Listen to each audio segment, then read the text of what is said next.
Welcome back અને હવે વાત ધરતી પુત્રોની કરવી છે કારણ કે અમે તમને દરેક સેક્ટર સાથે જોડાયેલા લોકોની વાતો કરી રહ્યા છીએ આંકડાઓમાં નહીં પરંતુ અસરમાં સંદેશ ન્યૂઝ તમને બતાવી રહ્યું છે કે ખેડૂતોને શું મળ્યું છે આ બજેટમાંથી ખેડૂતોની કેટલી આશાઓ હતી કેટલી અપેક્ષાઓ હતી એના પર કેવી રીતે ઠંડુ પાણી ફરી વળ્યું એની વાત કરવી છે અને આ કૃષિ બજેટમાં આ વખતના બજેટમાં કશું જ એવું ન નીકળ્યું કે જેના કારણે ગુજરાતનો ખેડૂત અરખાય નારિયેળની ખેતી હોય કે પછી કાજુની ખેતી આ બધી જ વાતો ખેડૂતોને અત્યારે હવાઈ લાગી રહી છે કારણ કે ગુજરાતના ખેડૂતો કેટલા સંતુષ્ટ છે એમનું શું કહેવું છે એ જાણવું છે મારી સાથે મારા સહયોગી મયુર જોડાયા છે રાજકોટથી મયુર સોની મયુરની પાસે કેટલાક ખેડૂતો છે એમની સાથે સીધી વાતચીત કરશે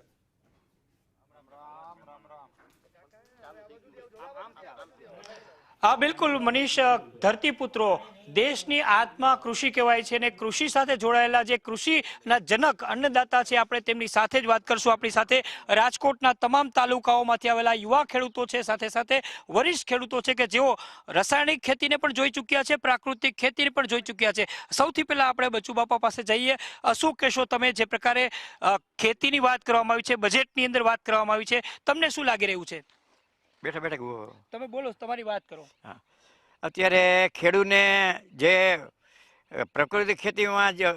સારું છે અને આ ખેતીમાં છે ને એને ખર્ચ ખાઈ જાય છે અને ખેતી નબળી થતી જાય છે અને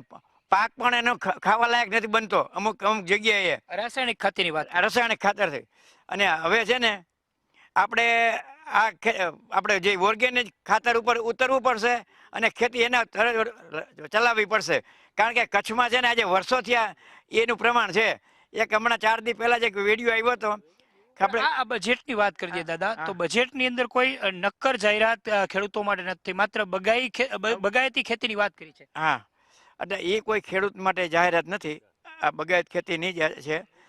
બિલકુલ આપણી સાથે બીજા ખેડૂત છે આપણે તેમની સાથે વાત કરીએ વિઠ્ઠલભાઈ શું કહેશો તમે આ વખતે જે પ્રકારે બજેટની અંદર જાહેરાત થઈ છે ઘણી બધી આશાઓ હતી આશા ફરી છે કે નથી ફરી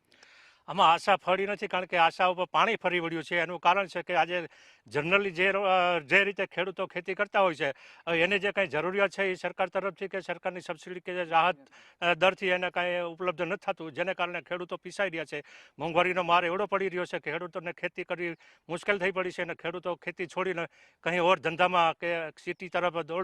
દોટ મૂકી છે જેને કારણે આજે ગામડા પણ ખાલી થઈ રહ્યા છે પ્રાકૃતિક ખેતીનો વિચાર કરીએ તો આપણે પ્રાકૃતિક ખેતી પહેલાં જે કંઈ થતી આપણે છાણિયા ખાતરને ઢોરને પશુપાલનના અંતે જબરદસ્ત હતો અને આપણે હવારના છાણિયા ખાતરના ગાડા ભરીને જે કંઈ ઉથરેટી બનાવતા ઉથરેટી ઘણા ખબર નહીં હોય પણ ઉથરેટી બનાવતા એ ખાતર પાકે ને જ્યારે સાહે ચડાવીએ ને અને એમાં જે મગફળીને બે કંઈ પાક ભાવીએ ને એ પાક જે કુદરતી રીતે જે કંઈ અંદરથી એટલી શક્તિશાળી અલગ અલગ તાલુકામાંથી આવેલા છે શું કહેશો તમે જે પ્રકારે પ્રાકૃતિક ખેતીની વાત છે બગાયતી ખેતીની વાત છે કોસ્ટલ એરિયાના ખેડૂતો માટેની વાત છે ખેતી કેવી કરવી કેટલી કરવી એ દરેકનો વ્યક્તિગત વિષય છે એટલે અમુક આગ્રહ રાખવો ને એ સારી વાત છે પણ એના માટે જેને કહીને કે ફરજિયાત કરવું ને તે ઘાતક છે કારણ કે એટલું બધું અવેલેબિલિટી પણ ન હોય અને બધી શક્યતાઓ ન હોય નવી પેઢી ખેતીમાં નથી તો નવી પેઢી છે ને કંઈક નવું કરી શકે હવે જે કંઈ છે એ બધા 60 વર્ષથી ઉપરના સંભાળતા હોય મજૂરો કામ કરતા હોય તો કંઈ ખેતીમાં નવું ન કરી શકે એમ જે કરવાનું હોય ને એ એટલે બજેટ પાસેથી એક જ આશા હોય ખેડૂતોને કે ભાઈ અમને અમારી જણસીનો પૂરો ભાવ મળવો જોઈએ અને વર્ષોથી અમે જોતા આવ્યા છીએ કે ખેડૂતોને માટે કોઈ ખાસ યોજના કોઈ પોલિસી કે કોઈ એ પ્રકારના નક્કર પગલાઓ લેવામાં નથી આવ્યા એ સત્ય છે છતાં પણ અમુક નીકળી પડશે કે ઐતિહાસિક બજેટ આ સરકારે આપ્યું છે હવે 30 વર્ષથી ઐતિહાસિક બજેટ આપ્યું છે તો ખેતી પડી શું કામ ભાંગી જોઈએ ઐતિહાસિક બજેટ હોય તો ખેતીનો ઉપર આવવી જોઈએ ને લોકો સિટીમાંથી ખેતીમાં જવા જોઈએ ને ગામડા ખાલી થાય છે ખેડૂતો ખેતી છોડે છે ખેતીમાં વળતર નથી ખેડૂતો આત્મહત્યા કરે છે તો બજેટો ઐતિહાસિક છે જ નહીં બરોબર છે આ બધું દિલ બહેલાને કે લીએ ગાલી બી એ ખ્યાલ અચ્છા હે એટલે આ બધું છે ને નવી બોટલમાં જૂનો દારૂ ભરવા જેવી વાત છે બાકી કાંઈ ફેર પડવાનો બિલકુલ આપણે તમામ જે ખેડૂતો છે યુવાન ખેડૂત છે આપણે એમની સાથે વાત કરીએ કારણ કે એ બગાયતી ખેતી સાથે પણ જોડાયેલા છે એમનું ખેતીની લઈને કંઈક નવું વિઝન પણ છે શું કહેશો તમે જે પ્રકારે ખેતીની અંદર યુવાનોને પ્રોત્સાહનની વાત છે બગાયતી ખેતીની વાત છે કોસ્ટલ એરિયાને પ્રોત્સાહન આપવાની વાત છે હવે ખેતીનું જે બજેટ રજૂ કર્યું એમાં તો સૌ પ્રથમ ગાય આધારિત ખેતી કરવા માટેના જે નવું જનરેશનને નવા રંગરૂપ સાથે નવા યુવાન ભાઈએ કીધું એમ ખેતીવાડી તરફ વધે અને ગુજરાતના દરિયા કિનારા ઉપર આપણે નારિયેળના ઝાડ એમ નારિયેળ સંવર્ધન અને કોકો સંવર્ધન, ચંદન, આપણા દેશથી વિદેશથી ફ્રૂટ પણ આપણે અહીંયા આપણે જોઈએ કે હમણાંથી આ વર્ષોમાં આપણે ઉત્પાદન કરી છીએ અને પ્રાકૃતિક ખેતી થાય છે, ગાય આધારિત થાય અને એ માટે પશુપાલનોને પણ એક પ્રાધાન્ય મળે એ રીતનું સરકાર બજેટ રજૂ કરે. તમારું શું કહેવાનું છે જે પ્રકારે ખેતીની અંદર એક નવા જ પ્રયોગની વાત કરવામાં આવી છે, બગાયતી ખેતી, એક્ઝોટિક ફ્રૂટની વાત કરવામાં આવી છે, પામની વાત કરવામાં આવી છે? સર્વપ્રથમ આ બજેટ 26-27ના બજેટને નિર્મલા સીતારમણજીએ 9મી વખત રજૂ કર્યું, તે બદલ એમને અભિનંદન. પણ આ બજેટમાં જે કૃષિ રાહત પેકેજની જે બધી વાત છે એ ક્યાંક ને ક્યાંક કૃષિઓને ખેતીને પ્રોત્સાહન આપવાની વાત છે. આ ખાસ કરીને ચંદન, પામ, આ સર્વપ્રથમ પામની વાત પ્રથમવાર આ બજેટમાં કરવામાં આવી છે. ઇતિહાસમાં પ્રથમવાર પામની વાત કરવામાં આવી છે. તેવી જ રીતે સૌરાષ્ટ્રને આપણે લાગે વળગે છે ત્યાં સુધી આપણે નારિયેલ ખેતીમાં ખૂબ આગળ પડતા છીએ. આપણું કોકોનેટ તેલ જે દક્ષિણ ભારતમાં ખૂબ વપરાશ થાય છે એ કદાચ હવે આવનારા દિવસોમાં સમગ્ર વિશ્વની અંદર આ નારિયેલ તેલ આપણે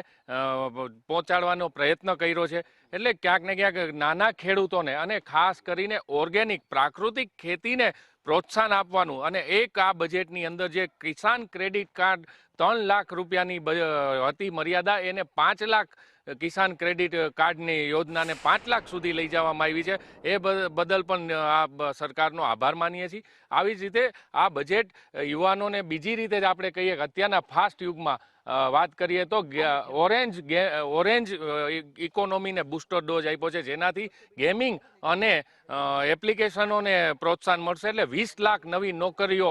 ગેમિંગ ક્ષેત્રમાં અને ઓનલાઈન ક્ષેત્રમાં આગળ વધશે. ખેતીની વાત છે, તમે શું કહેશો? તમે તો ખેતી સાથે જ જોડાયેલા છો. કઈ રીતે તમે ખેતી કરો છો? જે પ્રકારે નિર્મલા સીતારામને કહ્યું છે કે ઓર્ગેનિક ખેતી તરફ જવું જોઈએ, કોસ્ટલ એરિયાને નાળિયેર પકવતા ખેડૂતો આપણા સૌરાષ્ટ્રના છે તેના માટે પ્રોત્સાહનની વાત. હા, ખરેખર પ્રોત્સાહનની જ વાત છે, કેમ કે અત્યારનું યુવા જનરેશન ખેતી તરફ વળી રહ્યું છે. એટલે ઓર્ગેનિક ખેતીને પ્રોત્સાહન આપવા માટે આ બજેટ બહુ લાભદાયી છે અને એવા ક્રાઇટેરિયાઓ નક્કી કરેલા છે કે જ્યાંથી સીધો બેનિફિટ મળે છે, સ્ટેટ જેને કહેવાય. દાખલા તરીકે કે આપણે નાળિયેરને જ લઈ લઈ તો એ લોકોએ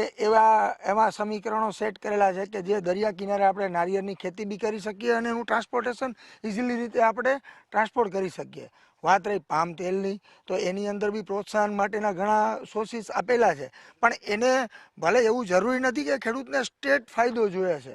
ખેડૂતને ક્યાંક ને ક્યાંક મદદરૂપ બને એ બી જરૂરી છે. એટલા માટે મદદરૂપ બને છે, એટલા માટે હું તમને કહી શકું છું કે આ બજેટ છે ને ખરેખર ખેડૂતોને લાભદાયી છે. પણ અત્યારની યુવા જનરેશનને, જે આપણને અત્યારે યુવા જનરેશન જે ખેતી કરી રહી છે, ઓર્ગેનિક ખેતી જેને કહી રહ્યા છે, અને લોકલ ફોર વોકલનો મુદ્દો બી આની અંદર ઉઠાવેલો છે. સમજી લ્યો કે આપણે જે છાણિયું ખાતરના જે છે, ગોબર ગેસ છે, એનું ઉત્પાદનથી બી આપણે